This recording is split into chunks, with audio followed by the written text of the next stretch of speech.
Assalamualaikum warahmatullahi wabarakatuh. Oke teman-teman, pada video kali ini saya ingin mencoba menjelaskan mengenai konversi dari bilangan desimal ke bilangan biner.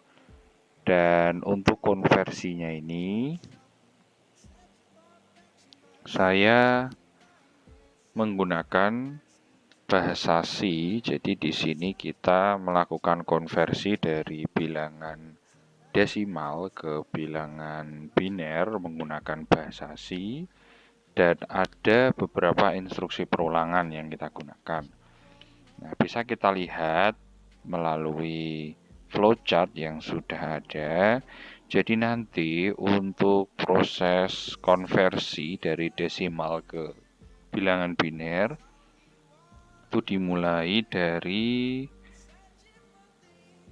membaca hasil masukan ya, membaca inputan bilangan integer yang nantinya bilangan integer atau bilangan desimal ini nanti yang akan dikonversi ke dalam bilangan biner. Nah, jadi di sini ada blok input. Kemudian dari blok input dilanjutkan ke penyeleksian kondisi. Nah, dicek dulu apakah data yang dimasukkan itu antara 0 dan 255. Mengapa? Karena untuk bilangan biner yang kita gunakan ini 8 bit. Jadi kita batasi untuk 8 bit itu di dalam bilangan desimal atau variabel dengan tipe data integer itu berkisar dari 0 sampai 255. Nah, kemudian dari 0 sampai 255 itu jika yang dimasukkan nilai yang akan dikonversi itu tidak berada di dalam ring 0 sampai 255, maka program ini akan kembali untuk memerintahkan untuk memasukkan nilai n atau nilai bilangan desimal yang nilainya harus memenuhi antara 0 sampai 255. Nah, kemudian jika ternyata data yang dimasukkan atau bilangan yang dimasukkan atau yang akan dikonversi ini sudah berada di dalam ring antara 0 sampai 255, maka if yes, dia lanjut ke instruksi selanjutnya. Nah, di sini maksudnya adalah ada satu flowchart tersendiri yang membahas create an array and assign value to 0 to it for each element. Jadi ini maksudnya kita membuat suatu variabel dengan struktur data array yang di jumlah array-nya itu ada 8, kemudian diberikan nilai 0. Nah, untuk instruksi ini kita bisa pakai for nanti ya, bisa kita pakai for. Kita sudah bahas ya di video-video sebelumnya bahwa untuk mengisikan suatu angka ke dalam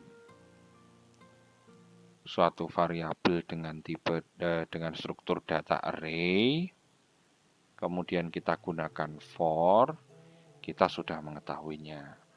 Nah, setelah selesai, kemudian dilanjutkan instruksi selanjutnya di sini mulai menghitung array-nya.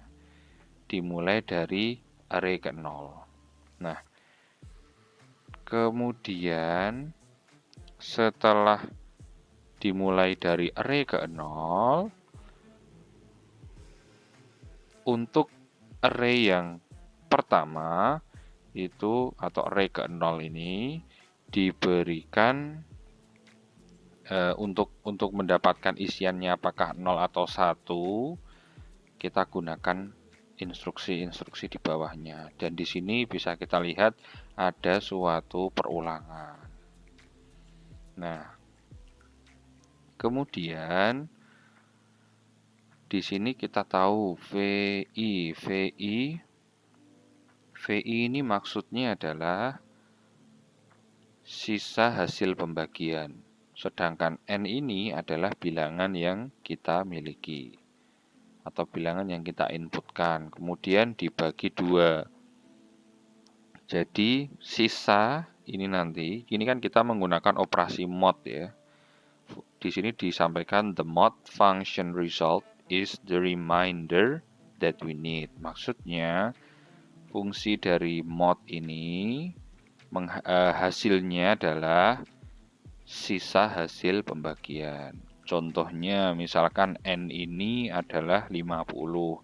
Maka 50 mod 2, 50 dibagi 2, remindernya adalah 0. Mengapa? Karena 50 dibagi 2, hasilnya 25. Bisa dibagi 2. Namun kalau misalkan N-nya ini adalah 19 misalkan. Berarti 19 dibagi 2, hasilnya bukan bilangan bulat ya. Hasilnya koma nanti. Kalau hasil aslinya misalkan 19 dibagi 2 berarti 9,5. Nah, karena yang diambil hanya hasil bilangan bulatnya, maka 19 dibagi 2 itu adalah 18 dibagi 2, hasilnya 9, sisa 1. Jadi remindernya adalah 1. Itu maksud dari fungsi mod. Setelah didapatkan remindernya, nah reminder ini nanti akan dimasukkan menjadi bilangan biner maupun jadi bilangan biner, komponen-komponen untuk membentuk bilangan biner. Kemudian di sini N, setelah dia dihasilkan modnya, maka kan dia sama dengan dibagi 2. Nah, untuk mengupdate data N ini, kita pakai fungsi div ya. Fungsi div ini fungsi pembagian, jadi N div 2 ya nilai N dibagi 2. Nilai N dibagi 2 ini, kalau awalnya dia sudah 50, dibagi 2, berarti di sini hasil sisa pembagiannya atau hasil dari mod functionnya adalah 0. Kemudian untuk melanjutkan ke komponen bilangan biner di sebelahnya, kita harus mengupdate nilai N terlebih dahulu dibagi 2. Setelah itu baru ditambahkan indeks I-nya untuk lanjut ke perulangan berikutnya. Sampai kapan? Sampai quotient sama dengan 0. Nah, quotient ini apa? Quotient itu hasil pembagian akhir. Jadi, the div function result is the quotient that we need. Hasil N yang sudah dibagi ini tadi, hasil update-nya itu kita namakan quotient. Sampai quotient-nya ini quotient ini 0, maka jika belum memenuhi no, dia akan berulang. Jika telah memenuhi, if yes, dia akan mencetak hasil bilangan binernya. Nah, di sini kita lihat dulu maksud dari mod dan quotient and reminder ini. Misalkan 17. Nah, 17 dibagi 2 sama dengan 8. Nah, 8 ini selanjutnya jadi quotient. Kemudian 1 di sini jadi reminder. Kenapa? 17 dibagi 2 tidak bisa bilangan bulat, jadi harus 16 dibagi 2 sama dengan 8 sisa 1. Karena 17 bilangan ganjil. Tidak habis dibagi 2. Dan seterusnya sampai 1. Di sini 1 dibagi 2 tidak bisa. Nah, karena dia bilangan ganjil, tidak habis dibagi 2, akhirnya diganti 0. 0 dibagi 2, 0, dan remindernya sisanya 1.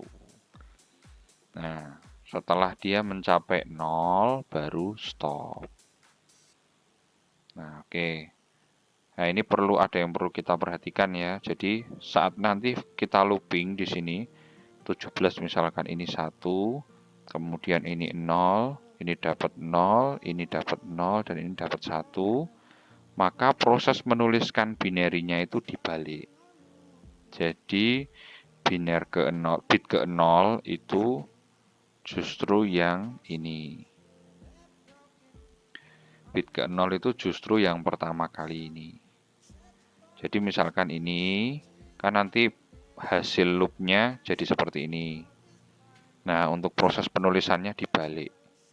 Jadi 0, 0, 0, 1, 0, 0, 0, 1. Karena bit ke 0 itu yang paling kanan.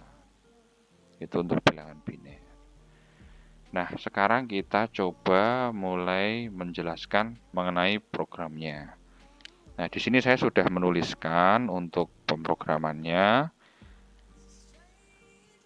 Dimulai dari include stdio.h, ini library standar untuk input output, ada printf dan scanf. Kemudian di sini integer n i v8. Kemudian ada maaf.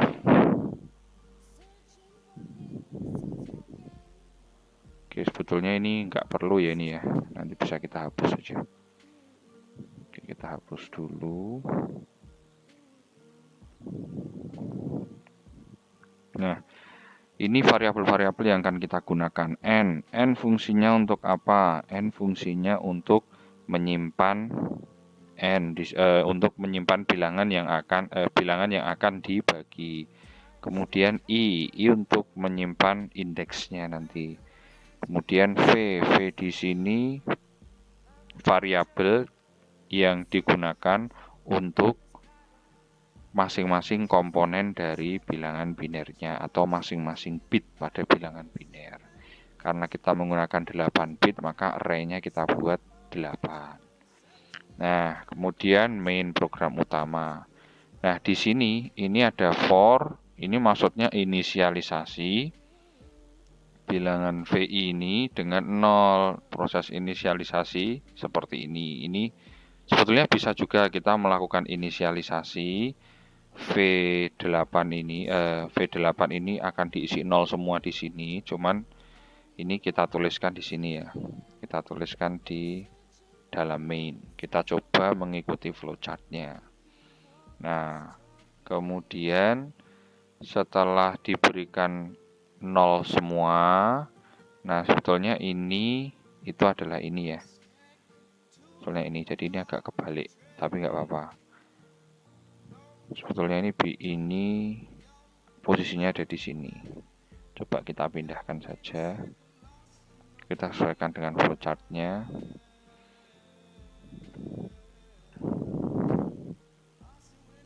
Nah, pertama yang dilakukan membaca angka untuk dikonversi. Masukkan angka desimal atau integer yang akan dikonversi antara 0 sampai 255. Nah, kalau setelah disimpan di dalam variabel n, kemudian akan dicek kondisinya. Di sini ya, di sini ada pengecekan kondisi. If n kurang dari 0, jika n-nya itu kurang dari 0, atau ini maksudnya atau ya, n itu lebih dari 255, jadi jika tidak memenuhi kondisi ini, maka akan kembali ke perintah ini. Nah, cuman cara kembalinya di sini ditulis ulang. Nah, sampai kapan ditulis ulang seperti ini? Sampai kapan ini akan instruksi ini akan dieksekusi? Sampai n-nya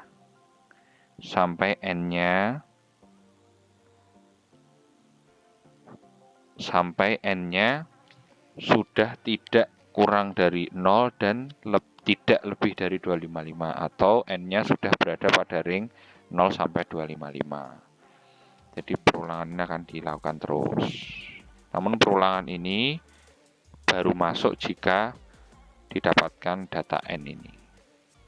N yang tidak berada di antara 0 sampai 255. Nah, setelah itu baru masuk ke ini, inisialisasi variabel array-nya. Diisi masing-masing array-nya VI sama dengan 0. Setelah itu kita mulai, ini kan saat ini kan for sudah dilakukan perulangan. Jadi setelah instruksi ini dilakukan, I itu posisinya sama dengan 7 atau ya I sama dengan 7. Kemudian setelah didapatkan I sama dengan 7, karena ini sampai kurang dari 8 ya, itu dikembalikan lagi ke 0. Tujuannya apa? Karena nanti akan digunakan untuk indexing di sini. Nah, dimulai dari I sama dengan 0 lagi. Jika N tidak sama dengan 0, artinya N itu ada nilainya, dan nilainya bukan dari 0, dan pasti kalau sudah masuk ke instruksi yang ini, pasti N-nya sudah berada di antara 0 sampai 255. Karena kalau belum, karena jika di luar 0 sampai 255, dia akan terus berulang ke instruksi ini. Ya, instruksi yang akan dijalankan ini terus. Nah, cuman karena tadi sudah berada di antara 0 sampai 255, dia masuk ke sini. Kemudian, setelah itu, VI sama dengan, nah ini fungsi mod. Ini fungsi modnya. Kemudian ini fungsi div-nya. Ini hanya opsional sebetulnya, ini saya cetak sekalian reminder dan juga kodenya atau angka hasil pembagian. Kemudian hasil array pembentukan bilangan biner. Nah, ini yang saya sampaikan tadi. Di sini I++ ya, karena dari 0 sampai ke 7. Nah, untuk menampilkannya nanti dibalik, karena bit ke 0 itu justru ada di sebelah kanan. Kalau di sini tadi kan penulisannya bit ke 0 ada di sebelah kiri. Nah, pas mau kita cetak, kita balik. Jadi mulai dari bit ke 7 terlebih dahulu. Seperti itu. Nah, untuk detailnya mari kita coba. Oke, misalkan kita masukkan nilai -8. Karena -8 ini tidak berada di antara 0 sampai 255, mestinya dia belum bisa menampilkan hasil konversinya. Dia akan berulang ke instruksi ini. Kita masukkan lagi di atasnya 255, misalkan 260. Tetap dia terus seperti itu. Kita masukkan lagi 450 atau -10. Nah, tetap dia nggak bisa. Nah, namun kalau kita coba memasukkan 17 misalkan, kita sesuaikan dengan yang ada di sini. Contoh ini, misalkan kita masukkan 17, maka yang keluar adalah apakah sama? Kita cek. Ya, sama ya. Jadi di sini yang keluar, ini bit ke 0, bit ke 0 itu 1, kemudian bit ke 1 itu 0, kemudian bit kedua itu 0, bit ketiga 0, bit keempat 1, dan sisanya 0. Selain itu semua 0 karena diinisialisasi dia nilainya 0.